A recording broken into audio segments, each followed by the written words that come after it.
Well, this is the 10th show I've done, and I suppose the first thing I should do is apologize that you know, I'm still not you know, making much of an effort to produce good television. You know, eventually I'm going to try to, you know, do some scripted television, some television that has some sort of continuity, makes sense from show to show, the whole thing. You know, but for now, this is what you get. Today's show, it's about cigarette taxation. You know, I did a 5-minute segment on the subject, but it really deserves, you know, a much better treatment, because it's almost a perfect example of what, you know, how America has just lost its soul. I smoke. I've been doing it for 30 years, more than 30 years. You know, I made a dumb, stupid decision when I was 11 years old, and yeah, I'm addicted to nicotine. Yeah, some people quit, no problem. I'm not one of those people. Okay, big problem quitting. All right, it's part of my life, cigarettes. It's part of how I think, it's part of how I live. You know, so you can point a finger, you can scowl, you can say, what an asshole, whatever you want to do, that's your business. But do it with some facts, okay? You can malign and ridicule people who smoke all you want. I mean, that's, you know, that's your right. But what you can't do is slander the truth and get away with that without somebody criticizing you. And somebody saying, well, wait a minute, you can't get away with that crap. And so, you know, the governor, Whitman, you know, years ago, started with this whole, you know, let's use cigarette taxes to finance the government. You know, because these scumbag Republicans had to figure out a way to make poor people pay to fund the government. And so, you know, the two biggest sources of income, two biggest sources of revenue for the state, yeah, cigarette taxes and the lottery. Think about it, you know? That's, you know, back, I read a few old Supreme Court cases, and back in the, you know, the 30s, you know, when it came to subject of taxation, the court used terminology like, you know, it has to be a fair and equitable system intended to, you know, equitable distribution of the tax burden. That's how they described it. You know, it has to be a reasonable scheme for equitable distribution of the tax burden.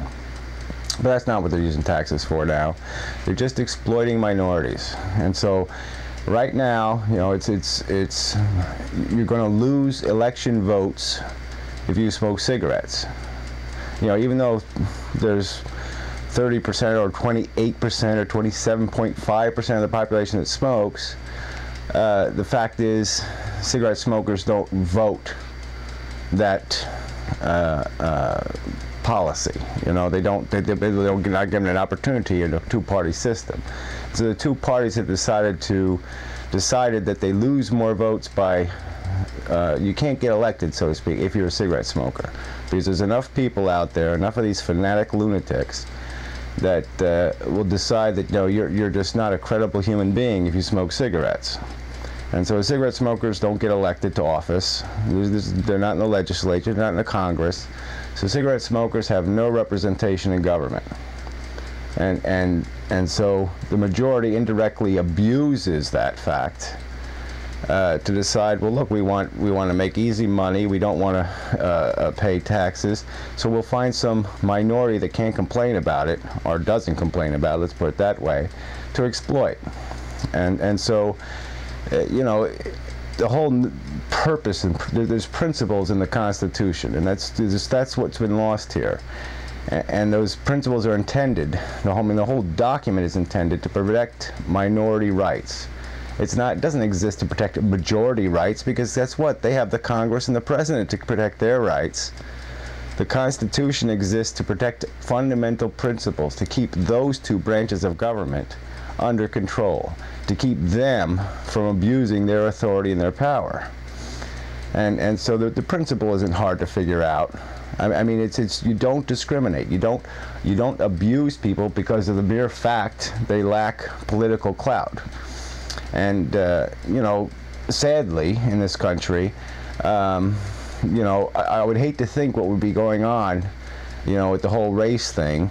Yeah, there's plenty of reasons to be upset about what goes on, you know, in the black community, and you know, with the rap music and the violence and the drugs and the crap. But the fact is, you can't judge everybody by the behavior of some, and that's a principle. It's a principle that you don't punish the innocent to attack the guilty.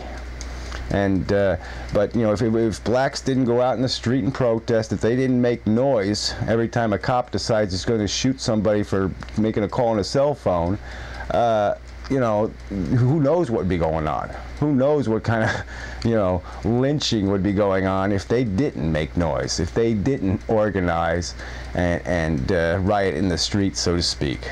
And they do that because we've segregated them, basically. You know, blacks still are segregated.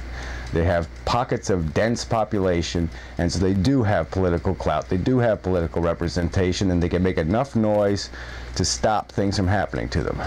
But cigarette smokers, we're everywhere.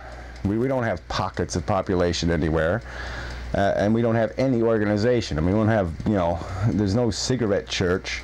There's no, you know, local grassroots cigarette organization. And so all we got is the tobacco companies, and they're not our allies. They're not defending smokers. They're defending their profits. And so cigarette makers just don't have anybody protecting their interests. The only thing they have to protect them is the United States Constitution.